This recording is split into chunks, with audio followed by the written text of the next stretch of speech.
કળિયુગ એટલું આગળ વધી ગયું છે કે હવે માણસ દવા ખરીદે તો પણ 100 વાર વિચારવું પડે। જે દવા જીવન બચાવવા માટે હોય છે એ જ દવા નકલી હોવાની શંકા ઊભી થાય તો દર્દી વિશ્વાસ કોના પર રાખે? ગુજરાતમાં હાર્ટ, બ્લડ પ્રેશર અને એન્ઝાઇટીની દવાઓને લઈને ફૂડ એન્ડ ડ્રગ વિભાગે અમદાવાદ, વડોદરા સહિત અનેક સ્થળોએ તપાસ હાથ ધરી છે। 15થી વધુ ડીલરો સામે કાર્યવાહી અને આશરે 24,000 સ્ટ્રીપ અંદાજિત 7.20 લાખનો શંકાસ્પદ જથ્થો જપ્ત કર્યો છે। હજુ લેબોરેટરી રિપોર્ટ આવવાનો બાકી છે, એટલે દવા નકલી છે એવું અંતિમ રીતે કહી શકાય નહીં, પરંતુ મૂળ કંપનીએ પોતાના નામે બોગસ બેચ નંબરથી દવા વેચાતી હોવાની ફરિયાદ કરી અને પછી આટલો મોટો જથ્થો તપાસના ઘેરામાં આવ્યો। એ વાત પોતે જ ચિંતાજનક છે। સૌથી મોટો સવાલ એ છે કે જો આ દવા ખરેખર નકલી કે સબસ્ટાન્ડર્ડ નીકળે અને તેનો મોટાભાગનો જથ્થો બજારમાં વેચાઈ ગયો હોય તો કેટલા દર્દીઓના જીવન સાથે રમત થઈ હશે। આજે ખોરાકમાં ભેળસેળ, દૂધમાં ભેળસેળ અને હવે જીવન બચાવતી દવામાં પણ શંકા। માણસે વિશ્વાસ કરવો તો કોના પર કરવો? નફો કમાવાની હવસ એટલી વધી ગઈ છે કે હવે કોઈની બીમારી પણ કેટલાક લોકો માટે ધંધો બની ગઈ હોય તેવા પ્રકારની સ્થિતિ રાજ્યમાં ઊભી થઈ છે અને દરેક વસ્તુમાં ભેળસેળ થઈ રહી છે। દૂધ હોય, ખાદ્ય પદાર્થ હોય, ગમે તે વસ્તુ હોય તેની અંદર ભેળસેળ તમે જોઈ રહ્યા છો। હવે આ નવી ભેળસેળ ક્યાંક ને ક્યાંક સામે આવી રહી હોય તેવા પ્રકારની સ્થિતિ સર્જાઈ છે। બોગસ બેચ નંબરથી દવા વેચાતી હોવાની ફરિયાદો થઈ રહી છે। હાર્ટની દવા પણ ડુપ્લિકેટ મળતી હોય તેવા પ્રકારના આક્ષેપો રાજ્યમાં થયા છે। સમગ્ર મામલે મુદ્દામાલ જપ્ત કરવામાં આવ્યો છે, અનેક સ્ટ્રીપો જપ્ત કરવામાં આવી છે અને હવે રિપોર્ટ કરવામાં આવશે અને રિપોર્ટ બાદ જ ખબર પડશે કે આ અસલી છે કે નકલી છે। પરંતુ જો આ સબસ્ટાન્ડર્ડ નીકળે અને નકલી નીકળે તો પછી કેટલો મોટા ભાગનો જથ્થો જો આમાંથી વેચાઈ ગયો હશે તો કોને કોને આ દવા ખાધી હશે તે પણ એક સવાલ અહીંયા ઉભો થઈ ગયો છે। અને આપણી સાથે કેમિસ્ટ એન્ડ ડ્રગિસ્ટ એસોસિએશનના પ્રમુખ જોડાઈ ગયા છે જસુભાઈ, જે પ્રમાણેની સ્થિતિ તમે જોઈ રહ્યા છો, આ જથ્થો પકડાયો છે, આપનું શું કહેવું છે આના પર?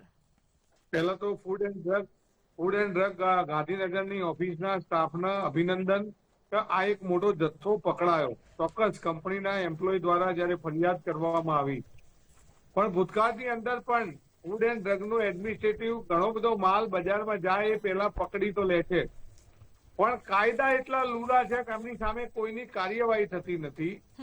આ જે પકડાયા છે એમાંના કેટલાય લોકો એવા છે કે જે વારે ઘડીએ અલગ અલગ કંપનીઓની પ્રોડક્ટોમાં ભૂતકાળમાં એમના ત્યાંથી માલ પકડાયો છે, પણ કોઈ આગળ કાર્યવાહી નથી થતી। એ બહુ દુઃખદ વાત છે, કારણ કે કાયદાની છટકબારીઓ એવી છે અને આની અંદર ક્યાંક ને ક્યાંક કંપનીના નામના ટ્રેડનો ઉપયોગ કરી અને સ્પુરિયસ દવા બનાવે છે। એટલે વેટ એન્ડ મેજરમેન્ટનો ગુનો લાગે છે કે આ રીઢા ગુનેગારો થઈ ગયેલા છે, કારણ કે દવા કોઈ શોખથી ખાતું નથી અને કેટલીક જગ્યાએ જે રીતે ઓનલાઈનની અંદર ગેરકાયદેસર વેચાય છે ત્યાં પણ આ મોટો જથ્થો છે।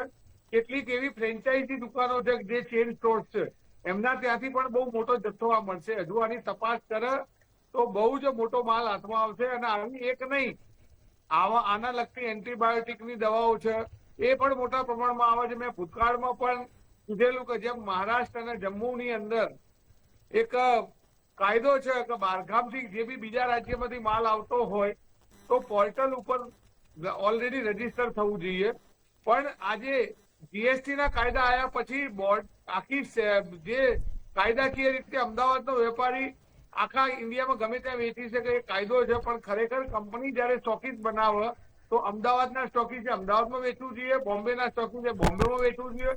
એ જો વસ્તુ કડક કાયદાની અંદર જોગવાઈ થઈ જાય કે બીજો ક્યાંય બહાર વેચાતા પકડાય તો આની ઉપર કંટ્રોલ થાય। સરકાર પોર્ટલ ઉપર બહારથી આવતા માલનો કંટ્રોલ કરે તો બી કંટ્રોલ થાય, પણ જે રીતે દેશના કાયદાઓ એટલા લુલા છે કે આવા લોકો માટે આ ધંધો કરવો ઈઝી છે અને એમના માટે જાણે અને એક નહીં અનેક વાર પકડાયેલા છે। કેટલાક અધિકારીઓ આવા લોકોને છાવરતા હોય એવું મને લાગે છે। કેમિસ્ટ એસોસિએશન વતી એટલું કહું કે જે લોકો પકડાયા હોય, જે લોકોના ત્યાંથી, કારણ કે આજે રિપોર્ટ આવશે ત્યાં સુધી તો આ કેસના કાગળિયા ઢીલા થઈ જવાના। રિપોર્ટ આવશે મહિના 2 મહિના પછી, એવી કોઈ જોગવાઈ નથી કે રિપોર્ટ આજે લઈને કાલ રિપોર્ટ આવી જાય। ખરેખર જસુભાઈ, આ 1-2 મહિના પછી રિપોર્ટ આવશે, ત્યાં સુધી તો બધા ભૂલી જ જવાના ને? ત્યાં સુધી ભૂલી ગયા। બીજા લોકો જે લોકોએ ખાધી હશે એનું શું? તો આની કડક કાયદાકીય કડક જોગવાઈ કરવી જોઈએ કે જેની અંદર ફરીથી, કારણ કે દવા કોઈ શોખથી નથી ખાતું અને એની અંદર જયારે આવા ચેડા થતા હોય એની સામે કડકમાં કડક કાર્યવાહી થવી જોઈએ। જેમ ઉત્તર પ્રદેશની અંદર આની એક આખી ડુપ્લિકેટ દવા માટેની એક ટીમ બનાવી છે અને જેટલા પકડાય એની પર એસ્મા લગાવે છે, તો આપણા રાજ્યની અંદર પણ આવો એક કાયદો બનાવી અને આવા તત્વો જે જોડાય એને એસમામાં નાખી દેવા જોઈએ, જેથી કરીને એક ઉદાહરણ બેસશે. જસુભાઈ, તમને શું લાગે છે કે આ બધા કાયદા માટે આપણી સરકાર વિચારતી હશે, આપણું આરોગ્ય વિભાગ વિચારતું હશે? અત્યારે જે રીતે આપણા આરોગ્ય મંત્રી આજે જે પ્રેસ કોન્ફરન્સ કરી અને જે બધા નામ ડિક્લેર કર્યા, એ ખરેખર એક ગુજરાત રાજ્યના આરોગ્ય મંત્રી તરીકે ખૂબ ધન્યતાને પાત્ર, કારણ કે લોકોને ઉઘાડા તો પાડ્યા. આજે અમે તો રિટેલરને બી કહીએ છીએ કે કંપનીના ઓથોરાઇઝ સ્ટોકિસ્ટ પાસેથી માલ લેવાનો આગ્રહ રાખો. કસ્ટમરને પણ કહીએ છીએ કે જ્યાં સેન્ટ્રલ ગવર્મેન્ટે અમારો માર્જિન ફિક્સ કરેલો છે કે કંટ્રોલ કેટેગરીમાં 8% હોલસેલ, 16% રિટેલ માર્જિન, 10% ડીકન્ટ્રોલમાં હોલસેલ માર્જિન, 20% રિટેલ માર્જિન છે, અને વધુ ડિસ્કાઉન્ટ જો આપતા હોય તો એની અંદર પણ ક્યાંક ને ક્યાંક શંકાની નજરે જુઓ. દવા તમે કોઈ શોખથી નથી ખાતા, અને આવા તત્વોને, આવા ગ્રાહકો જયારે દવા કરે છે અને આવી ડિસ્કાઉન્ટની લોભમાં જાય છે ને, ત્યારે ચોક્કસ રિટેલર પણ આવા લોકો જોડેથી માલ લે છે અને ક્યાંક ફસાય છે કાયદાની ચુંગાલમાં, ત્યારે પેપરમાં આવે છે એટલે નામ બદનામ થાય. અને ત્યારે એમ કે છે કે હવે એસોસિએશન બચાવો, તો એસોસિએશન કાયમ તમને કે છે કે ભાઈ તમે ઓથોરાઇઝ કંપનીના ઓથોરાઇઝ સ્ટોકિસ્ટ પાસેથી માલ ખરીદવાનો આગ્રહ રાખો, જેથી કરીને કઈ ખોટું નહીં થાય. જસુભાઈ, અહીંયા અનેક સવાલો થવા સ્વાભાવિક છે, પરંતુ અહીંયા એક સવાલ મને એ પણ થઈ રહ્યો છે કે તમે આટલા જાણકાર છો તો તમને ખબર જ હશે કે મેડિકલ સ્ટોર સંચાલક દવાની અસલિયત કેવી રીતના ચકાસી શકે? એકચ્યુઅલમાં મેડિકલ સ્ટોર્સમાં જે કઈ બારકોડ સિસ્ટમ, પહેલા એવું હતું કે દવા આપણી જે અહીંથી એક્સપોર્ટ થતી હતી ને એની ઉપર ફરજિયાત બારકોડ રાખવો પડતો હતો. ડોમેસ્ટિકમાં આ વસ્તુ નથી. અમે લોકોએ બહુ જ પાછળ પડી, કેન્દ્ર સરકારના ઘણી બધી રામવિલાસ પાસવાન સાહેબ હતા ત્યારની આ રજૂઆત હતી, અને અત્યારે લગભગ 365 થી વધુ જે દવાઓ આવે છે, જે ડ્રગ, એની અંદર 365 થી વધુ ડોમેસ્ટિક માર્કેટની અંદર પણ ઓલરેડી બારકોડ આપેલો જ છે. પણ બારકોડની આ ચોરી કરવા વાળા જો 500 ની 1000ની નોટ ડુપ્લિકેટ છાપી શકતા હોય તો દવા ઓરિજિનલ ડુપ્લિકેટ બી ખબર નથી પડતી ગ્રાહકને લેવામાં. પણ જયારે બિલ વગરનો માલ મળતો હોય ત્યારે જે તે વેપારીએ વિચારવું જોઈએ કે આમાં સમથિંગ રોંગ છે.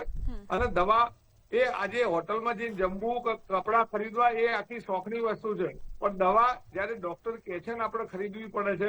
કેટલાક લોકો દેવું કરીને ખરીદે છે, પણ જયારે આવી થાય છે એના માટે કાયદા કડક થવા જોઈએ. કેવા પ્રકારના કાયદા થવા જોઈએ?